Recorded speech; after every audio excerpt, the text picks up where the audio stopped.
ஏன் லோத்து ரட்சிக்கப்பட்டான் தெரியுமா? அந்த ஜனங்களோடு கூட மாறுபாடான சந்ததிகளோடு தன்னை கலவாதபடிக்கு வேறுபாடுள்ள வாழ்க்கை. வேறுபாடுள்ள வாழ்க்கை ரொம்ப முக்கியங்க. ஒவ்வொரு விசுவாசிக்கும் வேறுபாடுள்ள வாழ்க்கை ரொம்ப முக்கியம். ஒவ்வொரு சபைக்கும் வேறுபாடுள்ள வாழ்க்கை ரொம்ப முக்கியம். சபை வேறு, உலகம் வேறு. உலகத்துக்கு ஒத்த வேஷம் தரிக்க கூடாது என்று ரோமர் 12 சொல்லுகிறார். ரோமர் 12 வாசிக்கிறோம். இன்னைக்கு சபைக்குள்ள உலகம் வரத்துக்கு நிறைய ட்ரை. எப்படியாவது பிசாசு சபைகளுக்குள்ள உலகத்தை கொண்டாந்துடணும், விசுவாசிகளுக்குள்ள கொண்டாந்துடணும். திருப்பியும் சொல்றேன், சபைனா நம்மைக்குள்ள கொண்டாந்துடணும். எப்படியாவது உலகத்தை புகுத்திடணும். உலகத்தில் இருக்கிறதான சினிமா பாட்டை உள்ள கொண்டாந்துடணும், அதே டியூனை இங்க கொண்டாந்துடணும், அதே ஆடம்பரத்தை இங்க கொண்டாந்துடணும். அதுதான் விரும்புறாங்க. லோத்துவினுடைய வீடு ஒன்று இருக்கு. அந்த லோத்துவின் வீட்டுக்குள்ள அவர்கள் வர முயற்சிக்கிறார்கள். லோத்துவின் வீட்டுக்குள்ள உள்ள வர முயற்சிக்கிறாங்க. லோத்து அனுமதி கொடுக்கவில்லை. அவன் வந்து வெளியே கதவை அடைச்சிட்டு சொல்றான், இது நல்லதல்ல, என் வீட்டுக்குள்ள நீங்க வரக்கூடாது. அடுத்து என்ன நடக்குது? தூதர்கள் அவனை இழுத்து கதவை அடைத்தார்கள். அதோட அர்த்தம் என்ன? நீ உன்னுடைய சபைகளுக்குள்ள, உன் வீட்டுக்குள்ள அதை வராதபடி நீ பாதுகாத்தால் அது வராதபடிக்கு கர்த்தரும் உன்னை பாதுகாப்பார். உன்னால முடிஞ்ச வரைக்கும் உன் சபைகளுக்குள்ள அப்படிப்பட்ட ஓநாய்கள் வராதபடி பாதுகாத்துக் கொள்ளுங்க. உங்கள் வீடுகளுக்குள்ளே அப்படிப்பட்ட ஓநாய்கள் வராதபடி பாதுகாத்துக் கொள்ளுங்க. அப்படி வரும் பட்சத்தில், முடியாத பட்சத்தில் சில சிச்சுவேஷன்ஸ், நான் ஒரு உதாரணத்துக்கு இப்ப நான் சொல்றேன். நம்ம எவ்வளவோ நினைக்கிறோம் நம்ம பிள்ளைகள் இந்த வீடியோ கேம்ஸ்குள்ள போகக்கூடாது, இந்த டிவிகளுக்குள்ள போயிடக்கூடாது. ஆனா இன்னைக்கு சிச்சுவேஷன் நம்ம பிள்ளைகளுக்கு வேற வழியும் இல்லை. பிராக்டிக்கலா யோசிச்சு பாருங்க. பிராக்டிக்கலா நான் சொல்றேன். அப்போ இது வராதபடிக்கு நான் என் கதவை அடைக்கிற ஆண்டவரே, ஆனா ஒரு லிமிட்டுக்கு மேல அது உள்ள வருது. அந்த சோதோமுடைய காரியம் உள்ள வருது, என் பிள்ளைக்குள்ள வர ட்ரை பண்ணுது. இப்ப நான் என்ன செய்யணும்னு சொல்லும் போது பரலோகம் உங்களுக்கு ஒரு உதவி கொடுக்கும். தேவன் உதவி செய்வார். அது சபைக்குள்ள வராதபடி, வீட்டுக்குள்ளே வராதபடி, உங்கள் பிள்ளைக்குள்ளே வராதபடி கர்த்தர் கதவை அடைப்பார். கர்த்தர் அடைச்ச கதவை யாரும் உள்ள வர முடியாது. நான் திருப்பியும் சொல்றேன், உங்கள் பிள்ளையை நாம் முடிந்த வரைக்கும் பாதுகாக்கிறோம். ஆண்டவரே, என் பிள்ளைக்கு இதெல்லாம் வரக்கூடாதுப்பா, கண்டிக்கிறோம். ஒரு லிமிட்டுக்கு மேல நம்மளால கண்டிக்க முடியாது. ஒரு லிமிட்டுக்கு மேல அது சைக்கலாஜிக்கல் ப்ராப்ளம் ஒன்று வரும். இன்னைக்கு இருக்க சிச்சுவேஷன்ல நம்மளால எவ்வளவு முடியுமோ அந்த லிமிட்டுக்கு மேல போகாதீங்க. அந்த லிமிட்டுக்கு மேல பிள்ளையை கர்த்தர் கையில் ஒப்படைங்க. நான் சொல்றேன், அற்புதமாயும் அதிசயமாயும் பிள்ளையின் சிந்தையை மாற்றுவதற்கு கர்த்தர் வல்லமை உள்ளவராக இருக்கிறார். பார்வோனின் இருதயத்தை மாற்ற முடிந்த அவரால், நேபுகாத் நேச்சாரின் இருதயத்தை திருப்ப முடிஞ்ச அவரால் நம்முடைய பிள்ளைகளுடைய இருதயத்தையும் திருப்ப முடியும். நம்முடைய சபைகளுக்குள்ளே, நம்முடைய வீடுகளுக்குள்ளே அப்படிப்பட்ட அக்கிரமங்கள், அநியாயங்கள் வராதபடிக்கு அவரால் தடுக்க முடியும். ஒரு லிமிட் தான் நம்மளால முடியும். ஒரு லிமிட்டுக்கு மேல சபையில போதிக்கிறோம், எவ்வளவு காரியங்கள் சொல்றோம். ஆனா திடீர்னு பாருங்க, யாராவது ஒருத்தர் உள்ள எங்கேயாவது ஒரு மீட்டிங்கு போயிட்டு, யாருடைய பைபிள் ஸ்டடிக்காவது போயிட்டு அந்த கள்ளோபதேச சபைக்குள்ள கொண்டு வந்துருவாங்க. நமக்கே தெரியாது. 3 மாசம் 6 மாசம் அது உட்கார்ந்து உள்ள கிரியை செஞ்சுக்கிட்டே இருக்கும். திடீர்னு பார்த்தா ஒரு 7-8 பேர் இப்படி ஒரு உபதேசம் இருக்குதுன்னு டக்குன்னு எழும்புவாங்க. எனக்கு சில போதகர்கள் சொல்லி இருக்கிறாங்க, திடீர்னு இப்படி வந்துட்டாங்க, என்னன்னே தெரியல, பார்த்தா 3 மாசமா இது நடக்குது, எனக்கு தெரியவே தெரியாது. அப்போ இது நம்மளால கண்ட்ரோல் பண்ண முடியாது. பாருங்க, அந்த ஜனங்களை கர்த்தர் கையில் ஒப்படைக்கணும். ஏன்னா நம்ம அந்த கலைகளை பிடுங்க ஆரம்பிக்கும் போது என்ன ஆகும்னா அது வேற மாதிரி பரவும். நான் சொல்றேன், அப்படிப்பட்ட ஜனங்களை நீங்கள் ஒப்படைச்சு பாருங்க ஆண்டவர்கிட்ட. ஆண்டவர் அழகா அந்த கலைகளை பிடுங்குவார். அது வீட்டுக்குள்ளே வராதபடிக்கு கர்த்தர் கதவை அடைப்பார். அவர் உள்ள இருந்துகிட்டு கதவை அடைப்பார். பல இடங்கள்ல பாருங்க, கர்த்தர் வெளியே இருந்துட்டு கதவை அடைப்பார். இந்த இடத்துல உள்ள இருந்துகிட்டு அடைப்பார். உள்ள இருந்துட்டு கதவை அடைச்சிட்டு அது வீட்டுக்குள்ளே, சபைக்குள்ள, நமக்குள்ள, நம்ம பிள்ளைகளுக்குள்ள வராதபடிக்கு கர்த்தர் பாதுகாப்பார். அதான் நடக்கும். உங்களை மாத்திரம் அதுக்குள்ளே மிக்ஸ் பண்ணாம பாதுகாத்துக் கொள்ளுங்க. வேறுபாடு உள்ள வாழ்க்கை ரொம்ப முக்கியம். கர்த்தர் அதை அதிகமாக எதிர்பார்க்கிறார். 2வது, லோத்து வேறுபாடு உள்ள வாழ்க்கை. தனியா உட்கார்ந்தான் அந்த சோதோமுடைய வாசல்ல. வேண்டாம், இது எனக்கு வேண்டாம். இல்லப்பா, சோதோம் ஆகார திரட்சினா யோசிச்சு பாருங்க, பயங்கரமான ரெஸ்டாரண்ட்ஸ், பயங்கர ஹைஃபா. அன்னைக்கு உள்ள இடங்கள்லயே அது எப்படி இருந்துச்சாம்? வசனம் சொல்லுது, அது அழியிற வரைக்கும் எப்படி இருந்துச்சாம தெரியுமா? தேவனுடைய தோட்டத்தை போலவும் எகிப்தை போலவும். அப்படின்னா என்ன அர்த்தம்? ஈடன் கார்டன் மாதிரி இருந்துச்சாம். அப்படின்னா என்ன அர்த்தம்? இன்னைக்கு இருக்கிற பெரிய பெரிய சிட்டி, வெனிஸ் நகரத்தை போல, அது நம்ம சொல்லக்கூடியது பெரிய பெரிய நியூயார்க் சிட்டியை போல பயங்கர ஹை ஃபண்டா. அன்னைக்கு ஜனங்க அப்படியே பயங்கரமா இருக்காங்க. இன்னைக்கு பிரைட்டன்ல இருக்கிற மாதிரி, இன்னைக்கு எருசலேம்ல பரேடு போற மாதிரி ஜனங்கள்லாம் அப்படி ஓரடிச்சிருக்க பரேடு போயிருக்காங்க. பயங்கர கிராண்டா இருக்கு. அப்படியாப்பட்ட கிராண்ட் சிட்டியை விட்டுட்டு ஒருத்தன் போய் வாசல்ல உட்கார்ந்துருக்கான். என்ட்ரன்ஸ்ல, ஊருக்கு வெளியே ஒண்ணுமே இருக்காது, அங்க போய் உட்கார்ந்துருக்கான். ஏன்? அந்த ஊருக்குள்ள இனி என்னால் இருக்க முடியாது. ஆனால் ஒன்று மட்டும் முடியும், அங்கே ஒரு சபை இருக்கிறது.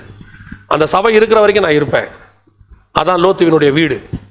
லோத்துவினுடைய வீடு அங்கே தான் இருக்கு. அது இருக்கிற வரைக்கும் நான் அங்கே இருப்பேன். ஆனால் ஒன்று, அது எனக்குள் நுழையாதபடி நான் பாதுகாத்துக் கொள்வேன். சபை வேறுபாடுள்ள வாழ்க்கை வாழணும். உலகத்தோடு கூட ஒத்து போகக்கூடாது. உலகத்தில் எல்லாரும் சொல்றாங்கன்னா அது சரியாயிராது. நமக்கு வேதம் என்ன சொல்றதோ அதுதான் சரி. அது சபைக்குள்ள வரக்கூடாது, அது வீட்டுக்குள்ள வரக்கூடாது, அது எனக்குள்ளே வரக்கூடாது. நான் அதை பாதுகாத்துக் கொள்வேன். இதுதான் லோத்துவை காப்பாற்றினது. இரண்டாவது, அவன் ரட்சிக்கப்படுவதற்கு என்ன காரணம்? அவன் வாசலிலே உட்கார்ந்திருந்தான். மூன்றாவது, ஆதியாகமத்தின் புஸ்தகம் 19ஆம் அதிகாரம் 17வது வசனத்துல அந்த தூதர்கள் அவனை கொண்டு வந்து வெளியே விடும்போது ஒரு வார்த்தை சொல்லுகிறார்கள், பின்னிட்டு பாராதே, இந்த சமபூமி எங்கும் நில்லாதே, மலைக்கு ஓடிப்போ, பின்னிட்டு பார்க்காதே. இதுதான் கடைசி. ஆண்டவர் சொல்றாரு 17ஆம் அதிகாரத்துல, லோத்துவின் நாட்களிலே நடைபெற்றது போலவே மனுஷகுமாரன் வரும் நாட்கள் நடக்கும். என்ன நடக்க போது? மனுஷகுமார் வரும்போது லோத்து நடக்கும். ஒண்ணு, லோத்து சோதம் விட்டு வெளியே வந்தாரு. இஸ்ரவேல் ஜனங்கள் எருசலேமை விட்டு வெளியே வருவார்கள். லோத்துவை ஓடி போக சொன்னார்கள். இயேசு சொல்றாரு மத்திய 24ஆம் அதிகாரத்துல 17வது வசனத்துல, யூதேயாவில் இருக்கிறவர்கள் ஓடி போங்கன்னு சொல்றாரு. லோத்துவை மலைக்கு போட சொன்னாங்க. இயேசு சொல்றாரு மலைக்கு ஓடி போங்கன்னு சொல்றாரு.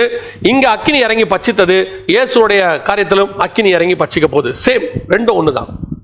ஆனால் இந்த யூதேயாவில் இருக்கிறவர்கள் மலைகளுக்கு ஓடி போங்கன்னு சொல்றாரு. இப்போ இவனை சொல்றாரு, சோதம்ல இருக்கிற லோத்துவை பார்த்து சொல்றாரு மலைக்கு ஓடிப்போன்னு சொல்றாரு. சோ எல்லா ரெண்டு கான்செப்டும் ஒரே கான்செப்ட். அதனால தான் இயேசு சொல்றாரு, நீதிமானாகிய லோத்துவின் நாட்களில் நடைபெற்றது போலவே மனுஷகுமார் நாட்களிலும் நடக்கும். எல்லாம் ஓகே தான். ஆனா ஓடுகிற நீ செய்ய வேண்டிய மிக முக்கியமான விஷயம் என்ன தெரியுமா? பின்னிட்டு பார்க்க கூடாது. பின்னிட்டு பார்க்காம ஓடணும். இதையும் இயேசு சொல்றாரு மத்திய 24ல தெளிவாக சொல்றாரு. 40 முதல் 41வது வசனத்துல நம்ம சொல்றோம், வாசிக்கிறோம், 2 பேர் இருப்பார்கள், ஒருவன் எடுத்துக்கொள்ளப்படுவான், ஒருவன் கைவிடப்படுவான். இந்த சம்பவங்களை சொல்லிக்கிட்டே வரும்போது இதே சம்பவத்தை மார்க் 13:16ல அவர் சொல்றாரு, 2 பேர் வயலில் இருப்பார்கள். இது மத்திய 24, 40, 42 இருக்கு. 2 பேர் வயலில் இருப்பார்கள், ஒருவன் எடுத்துக்கொள்ளப்படுவான், ஒருவன் கைவிடப்படுவான். இப்ப லோத்துவும் அவர் மனைவியும் போறாங்க. இவங்க 2 பேர்னு வச்சுக்கோங்களேன். இந்த 2 பேர் போறாங்க. உதாரணத்துக்கு சொல்றேன். இதுல ஒருத்தர் பர்ஃபெக்டா போயிட்டாரு, ஒருத்தர் அங்க கைவிடப்பட்டார். லோத்துவின் மனைவி கைவிடப்பட்டார். லோத்துவின் மனைவி செய்ததுக்கும் வருகையில கைவிடப்படுவதற்கும் ஏத்து சொல்றது ஒரே விஷயம் தான். இப்ப என்ன சொல்லுது? மார்க் 13:16 வசனம் என்ன சொல்லுது? வயலில் இருக்கிறவன், 2 பேர் வயலில் இருப்பாங்க. மத்திய 24 இருக்கு. வயலில் இருக்கிறவங்கள ஏன் ஒருத்தன் எடுத்துக்கொள்ளப்பட்டா ஒருத்தன் கைவிடப்பட்டாங்கிற பதில் மார்க் 13 தான் இருக்கு. வசனம் சொல்லுது மத்திய 24ல 2 பேர் வயலில் இருப்பார்கள், ஒருவன் எடுத்துக்கொள்ளப்படுவான், ஒருவன் கைவிடப்படுவான். எப்படி, ஏன் இவன் கைவிடப்பட்டான்? அதுக்கு என்ன காரணம்னா மார்க் 13:16 சொல்லுது, வயலில் இருக்கிறவன் தன் வஸ்திரத்தை எடுக்க திரும்பாது இருக்க கடவன்.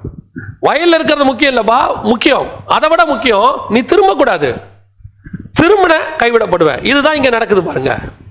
லோத்துவும் அவர் மனைவியும் வெளியே போகிறார்கள், 2 பிள்ளைகள் போகிறார்கள். அவங்களுக்கு கொடுக்கப்பட்ட ஒரே கட்டளை என்ன தெரியுமா? அந்த ஒரு கட்டளைக்கு அவங்க கீழ்ப்படிஞ்சாங்கன்னா அவங்க பாதுகாக்கப்படுவாங்க. அந்த ஒரு கட்டளை என்ன தெரியுமா? பின்னிட்டு பாராதே, சமபூமி எங்கும் நில்லாதே, ஓடி போயிரு மலைக்கு. இதுதான் கடைசி காலத்துல கர்த்தர் நமக்கு கொடுக்கிறது, பின்னிட்டு பார்க்காமல் ஓடுகிற ஒரு அனுபவம். இன்னைக்கு நிறைய பேர் தாங்கள் விட்டு வந்த அந்த இடத்திற்கு திரும்புறாங்க. பவுல் சொல்றாரு, திருப்பி நாம் நியாயப்பிரமாணத்துக்கு திரும்புவோமானால் பரிதவிக்கப்பட்டவர்கள். வசனம் சொல்லுது பேதுருவின் புஸ்தகத்துல, திருப்பி தான் விட்டதையே சாப்பிடுறது நாய் கக்கினதுக்கு தின்னதுக்கு சமானம், பன்றி குளிப்பாட்டி வச்ச பிறகு திருப்பி அது சேத்துல போறதுக்கு சமானம்னு சொல்லு. இன்னைக்கு பின்னிட்டு பார்க்கிற ஒரு அனுபவம். எதெல்லாம் விட்டுட்டு வந்தோமோ, எதெல்லாம் ஆண்டவருக்காக வேணான்னு சொன்னோமோ, இன்னைக்கு அதையே வேற ரூபத்துல பெற்றுக்கொள்ள நம்ம விரும்புறோம். அதான் எப்பவும் சொல்லுவேன், கிறிஸ்துவுக்காக நான் இவ்வளத்தையும் விட்டேன் அப்படின்னு ஒரு பீரியட்ல சொல்றோம். ஒரு பீரியட்ல நான் எல்லாத்தையும் விட்டேன், ஆண்டவர் எனக்கு எல்லாத்தையும் தர்றாரு. அவரா தரது வேற. திருப்பியும் சொல்றேன், இன்னைக்கு நிறைய பேருக்கு நம்ம பண்ற பிரசங்கத்துல என்ன சொல்றோங்கிறத புரிஞ்சுக்க மாட்டேங்கிறாங்க. இல்ல அந்த பிரசங்கத்தை முழுசாவும் பார்க்க மாட்டேங்கிறாங்க. நம்ம என்ன பேசுறோம், என்ன சொல்றோங்கிற கண்டென்ட்டும் தெரியாது. ஏதாவது ஒரு 2 நிமிஷம் 1 நிமிஷத்தை எடுத்துக்கிட்டு உடனே ஏதாவது நல்ல கவனிங்க.